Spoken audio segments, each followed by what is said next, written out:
जय हिंद अनुपम तिवारी सर। जय हिंद, बहुत बहुत शुक्रिया समय देने के लिए। Thank you sir. Jai Hind Rajesh ji, very good morning and it is always a pleasure talking to you on different issues. Thank you so much मुझे थैंक यू बुलाने सर, के लिए। आपने समय दिया। बड़े अहम इशू पर मैंने बातचीत आपके साथ करनी थी, तो इसलिए मुझे लगा कि आपसे वक्त लूं। बस एक आखिरी सवाल है सर। विंग कमांडर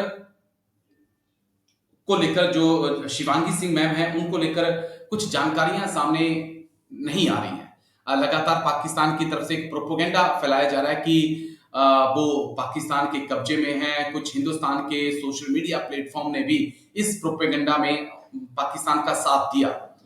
लेकिन मैंने भी एक वीडियो बनाया, उसे काफी लोगों ने देखा, पसंद किया। वहां पर भी मैं देख रहा हूं कि पाकिस्तानियों के बहुत ज्यादा कमेंट्स हैं। कोई कह रहे हैं वो हमारे पास है, हम चाय उनको पिला रहे हैं। तो मेरे कुछ सवाल थे, तो मुझे लगा कि मैं आज आपके साथ बातचीत करूं। अगर पाकिस्तान के पास है तो फिर मुझे लगता है कि जिस प्रकार से कैप्टन अभिनंदन सर को चाय पिलाई गई थी, विंग कमांडर शायद थे सर, उनको चाय पिलाई गई थी, तो मैडम को भी, शिवांगी मैम को भी चाय पिला के एक वीडियो शूट कर देते, फोटो एक जारी कर देते। और दूसरा, भारत सरकार या इंडियन एयरफोर्स जब इतनी सवाल उठ रहे हैं, तो क्यों नहीं शिवांगी मैम से एक प्रेस कॉन्फ्रेंस करवाएं, ताकि एक दूध का दूध पानी का पानी हो जाए।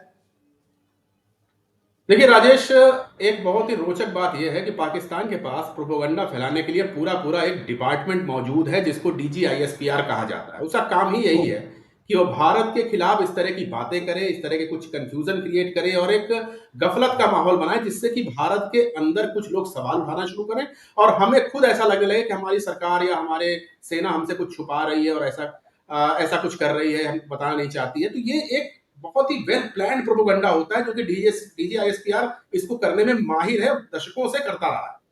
अब इस बार जो विंग कमांडर शिवांगी सिंह का जो केस है, ये जी। अभिनंदन साहब से अलग क्यों है, ये हमको समझना चाहिए। जिस समय ये कंफर्म हुआ था कि विंग कमांडर अभिनंदन पाकिस्तान के पास है, आपने देखा होगा, हम सब लोग उस समय चैनलों पर बैठते थे। भारत सरकार जबरदस्त आक्रामक थी और भारत सरकार के आक्रामकता को देखते हुए पाकिस्तान को घुटनों पर आना पड़ा, पाकिस्तान को विंग कमांडर अभिनंदन को छोड़ना पड़ा और उनकी ढंग से रिहाई, एक अच्छे तरीके से रिहाई करनी पड़ी। अगर शिवांगी सिंह के साथ ऐसा कुछ केस होता तो आपको क्या लगता है कि भारत सरकार, भारत की सेनाएं, भारत के एयरफोर्स चुपचाप बैठी रहती? हम अपनी एक पायलट को खो जाने देते, दुश्मन गिरफ्त रहने देते? ऐसा नहीं हो सकता।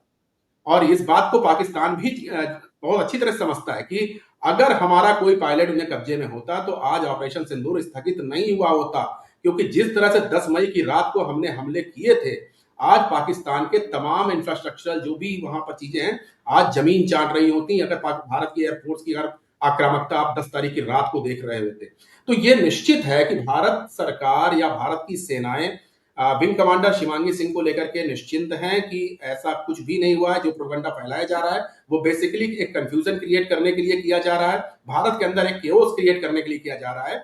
और जहां तक रही बात कि इनका प्रेस कॉन्फ्रेंस क्यों नहीं किया जा रहा है, तो मैं समझता हूं ये बिल्कुल गैर जरूरी बात है, बिल्कुल नहीं करना चाहिए। अगर हम हर एक इस तरह के दावे को लेकर के अपने आप परेशान होने लगे, उसकी प्रेस कॉन्फ्रेंस करने लगे, तो फिर ये भारतीय सेनाओं के काम करने का तरीका बिल्कुल नहीं होगा। भारतीय सेनाएं बहुत प्रोफेशनल है। अगर ऐसा कुछ हुआ होता, अगर हमारा एक भी पायलट, एक भी जांबाज, अभी हमने देखा BSF का एक जवान उधर चला गया था, उसको हम सुरक्षित लेके आए कश्मीर के जी। आसपास, उसको हम सुरक्षित लेके आए। वो काफी दिनों तक गिरफ्त में रहा पाकिस्तान के। हम एक जवान के लिए भी चिंतित हैं, हम एक ऑफिसर के लिए चिंतित हैं और एक पायलट के लिए तो हम बहुत ज्यादा चिंतित होने वाले हैं। तो निश्चित तौर पर हम लोगों को बिल्कुल इसके ऊपर ख्याल नहीं रखना चाहिए। पाकिस्तानी प्रोपेगेंडा, मिस इन्फॉर्मेशन और ये जो उनकी प्लानिंग रहती है ना केओस क्रिएट करने की, इससे हमें बचे रहना चाहिए। शिवांगी सिंह को लेकर के राजेश, हम सब देशवासियों को बिल्कुल ये बात मान लेनी चाहिए कि छुपाने के लिए भारतीय वायुसेना के पास कुछ नहीं है। और भारतीय वायुसेना छुपाना भी क्यों चाहेगी? अगर मान लीजिए जी। भारत का कोई जाबाज पायलट शहीद भी हो जाता, अभी जगुआर क्रैश हुआ 2 दिन पहले, 2 पायलट शहीद बिल्कुल। हुए। यहां पर भी देखिए पाकिस्तान ने उसको ऑपरेशन सिंदूर से जोड़ करके दिखाया, हमारे जगुआर क्रैश बिल्कुल। को। तो वो उनका काम ही यही है, हमको उसमें बिल्कुल परेशान नहीं होना चाहिए।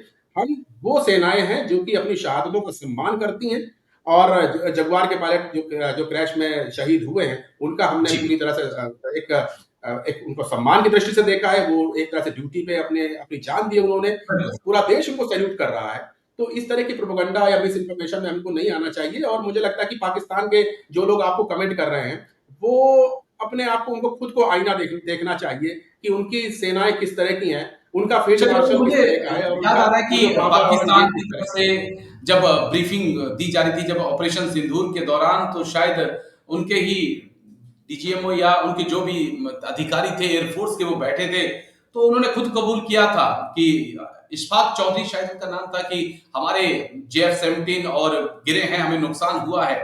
तो उस पे तो बातचीत नहीं करते हैं, लेकिन वो जरूर है कि राफेल पे जरूर वो बातचीत करते हैं देखिए अपने नुकसान को राजेश छुपाने के लिए।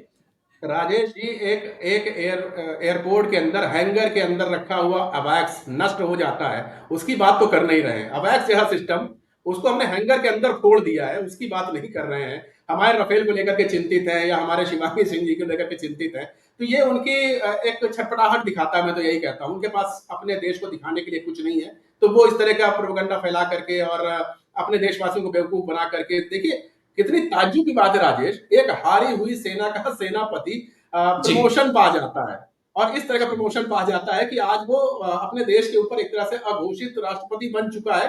अघोषित बिल्कुल। होना कुछ दिनों में ही वो भी हो जाएगा। तो ये वो एक मैं तो यही कहूंगा कि एक ऐसा देश है जिसको गंभीरता बिल्कुल नहीं है, और और उसमें हमें एक बड़ी कोशिश करते रहना चाहिए इंटरेस्टिंग कि हम चीज, उनकी तरह ना बने। जी, बड़ी इंटरेस्टिंग चीज की पाकिस्तान की आर्मी का कोई रोल ही नहीं था। पूरी कोई लड़ाई रोल जो ही है नहीं था। पाकिस्तान की एयरफोर्स लड़ रही थी, लेकिन प्रमोशन जो है जनरल मुल्ला मुनीर को मिल जाता है। ये बड़ा सरप्राइजिंग था। Exactly exactly. और मैं तो कहीं कहीं राजेश ये भी मानता हूं कि इसके पीछे कहीं ना कहीं वहां की पॉलिटिकल जमात थी, क्योंकि आर्मी ने पॉलिटिकल जमात को हमेशा दबा के रखा था। जी, यहाँ पे शहबाज शरीफ ने वो गलती नहीं करी जो कि नवाज शरीफ ने परवेज मुशर्रफ के साथ करी थी। उन्होंने क्वेश्चन पूछ लिया था कि तुमने भाई कारगिल वार क्यों किया, और ये क्वेश्चन पूछना ही शरीफ को अपनी सत्ता गंवानी पड़ी थी। इस बार शहबाज शरीफ ने उससे सबक लिया, उसने कहा कि भाई भले ही तुम हार गए हो, कुछ भी कर दिया हो, लो तुम प्रमोशन ले लो, कम से कम मेरी कुर्सी बची रहे। तो ये पाकिस्तान के अंदर ये सब चलता रहता है। क्योंकि अगर वो क्वेश्चन कर देते तो आज शहबाज शरीफ गद्दी पर नहीं होते। तो सब अपने अपनी गद्दी बचा रहे हैं वहां पर। तो वो एक ऐसा देश है जिसके अंदर कोई भी व्यक्ति सीरियस नहीं है, और मुझे लगता है कि हमको उनके जैसा नहीं बनना चाहिए। तभी मैं हर बार ये कहता हूं, चाहे हमारी मीडिया हो, चाहे हमारी सरकार हो, चाहे हमारे जिम्मेदार लोग हों, कम से कम पाकिस्तानियों जैसे मत बनिए आप। कम से कम जी, आप अपनी आइडेंटिटी को बरकरार रखिए, और जिस तरह से वो झूठ का सहारा लेते हैं, मिस इन्फॉर्मेशन फैलाते हैं, वैसा मत कीजिए। और खासतौर पर भारतीय मीडिया को मैं जरूर ये कहूंगा कि आप तो एक बड़े लोकतांत्रिक देश की मीडिया है, आपको किसने रोका है कि आप सच को सच ना कहें? चलिए, जिसने रोका है उसका नाम मैं नहीं बता सकता, आपको पता तो मुझे है। चलिए, शुक्रिया सर, बहुत-बहुत शुक्रिया आपका अनुपम सर। आप आए और तमाम गंभीर मुद्दों पर आपने बात रखी। Thank you sir, take care. जय हिंद सर, थैंक यू सर। जय हिंद Rajesh, thank you so much.